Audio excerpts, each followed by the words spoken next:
Today, we're going to talk about the best foods to clean out your liver. Your liver is not necessarily dirty, okay? It doesn't accumulate toxins. In fact, its main function is to detoxify toxins and poisons and chemicals, but it's not a storage facility for poisons and chemicals unless you have a fatty liver, because these toxins are stored in your fat cells. Now, when your liver gets inflamed, it heals with scar tissue, and you can develop cirrhosis, and you can lose function and create all sorts of issues. But the liver itself is not a reservoir for toxins. So I want to shift my talk into the best foods to reestablish the full function of your liver, to get your liver able to detoxify at the highest level. And you can totally do this with foods. So we're going to cover all those, but I want to first talk about the different functions of the liver, okay? It has the ability to detoxify. It makes bile. Bile is a detergent to help you break down fats and extract certain nutrients from fat.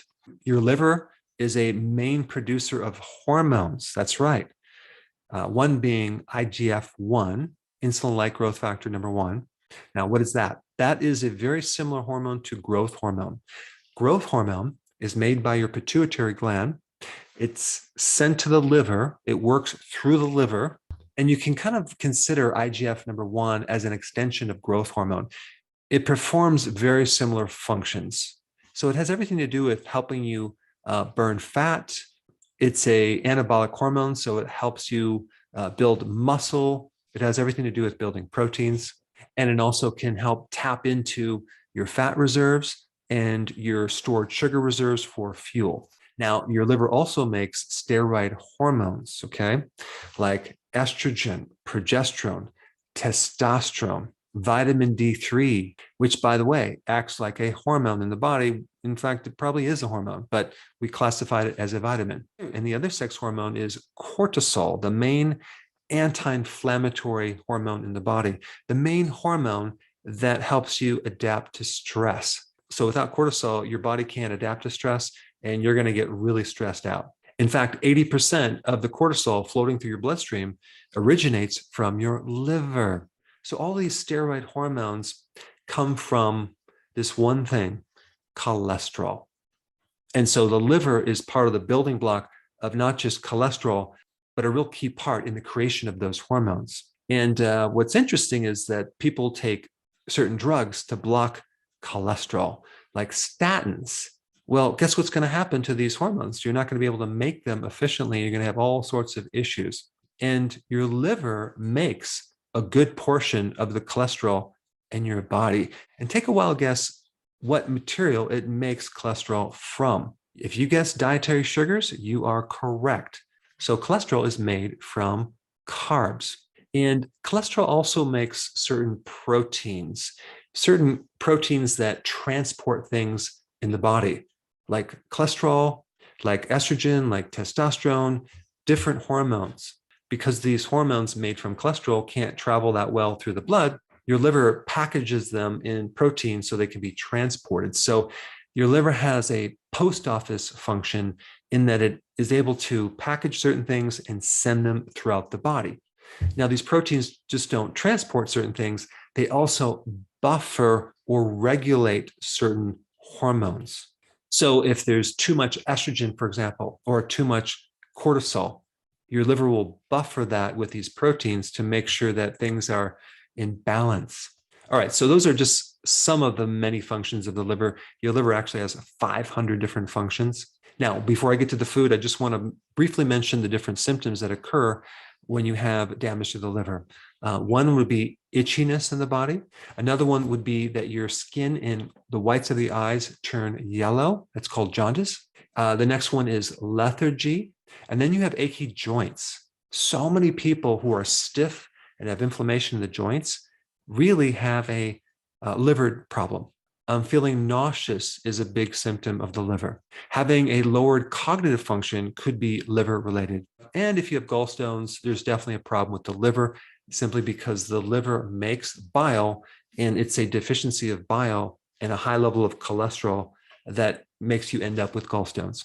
All right, so now let's dive into the best foods for your liver. Okay. Number one, cruciferous vegetables. Okay.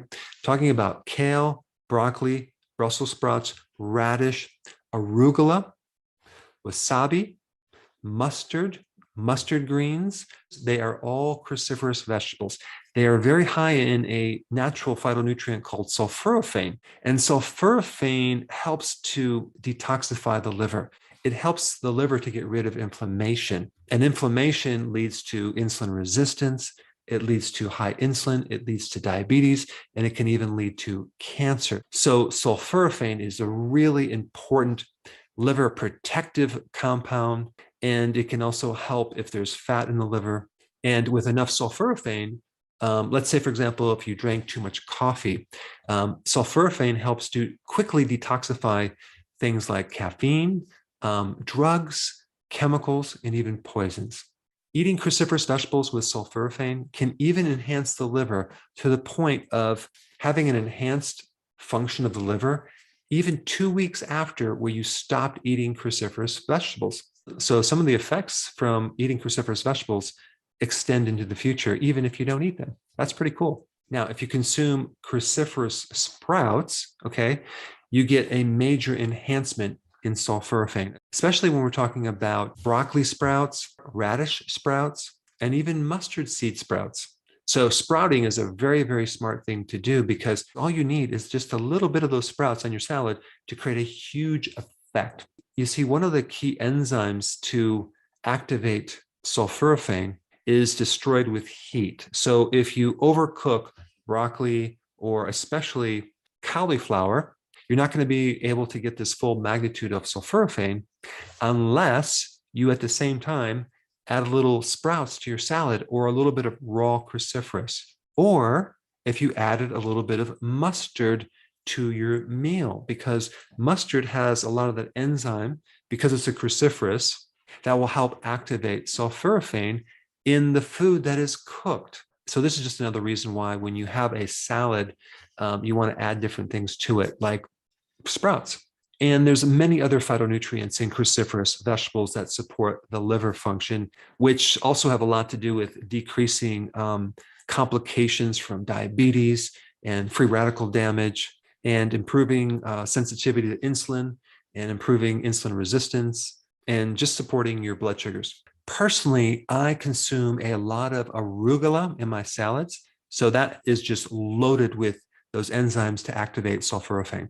I also do a lot of raw cabbage, like coleslaw, for example, and sauerkraut, which is just loaded with the enzymes to activate sulforaphane. So out of all the things you can eat, cruciferous is at the top of the list.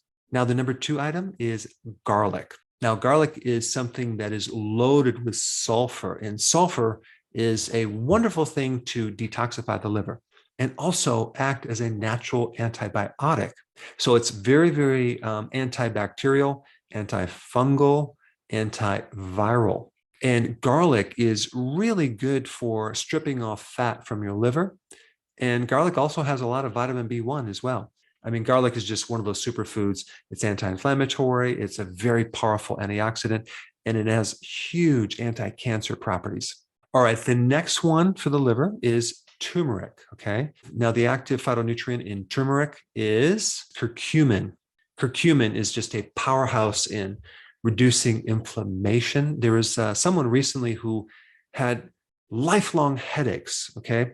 And they had to take copious amounts of Tylenol for years and years and years, and their liver has been going downhill.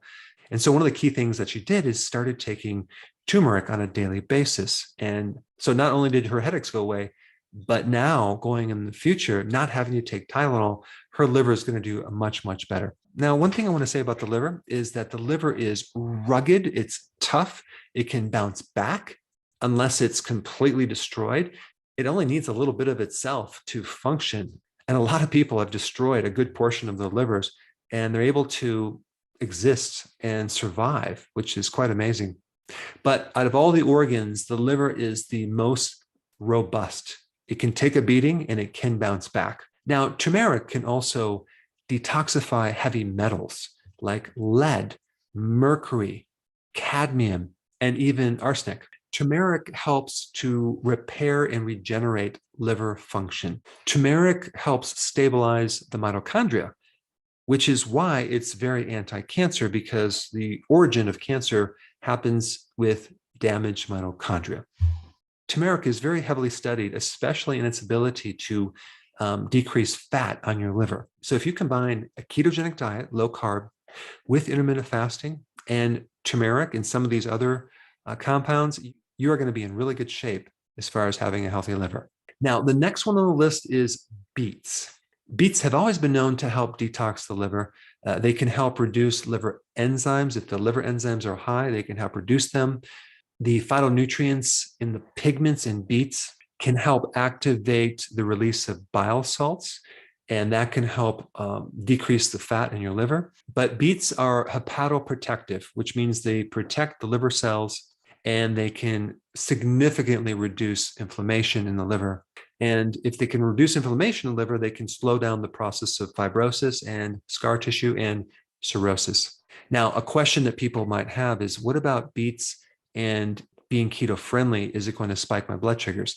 Well, if you don't juice beets and you have them steamed, there is some carbohydrates in there, but if you add the fiber in there, that will buffer the insulin response. And so in a half a cup of beets, you're looking at about only 6.7 grams of carbs, not terribly high.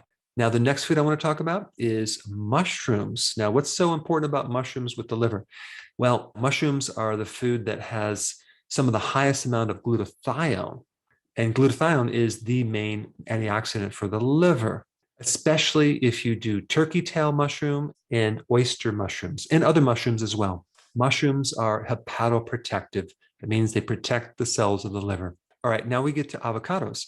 Avocados are a great thing to consume to help repair and stabilize the liver.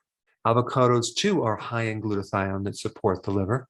But the main thing about avocados is all you have to do is consume one avocado a week to see significant improvements in your liver function.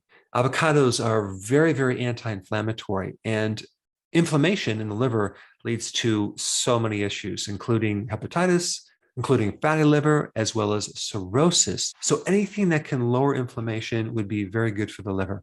And the last thing I'm going to recommend for the liver is extra virgin olive oil. Just a very small amount. In fact, just one little teaspoon in your salad dressing can create significant improvements in liver enzymes. Extra virgin olive oil decreases fat on your liver.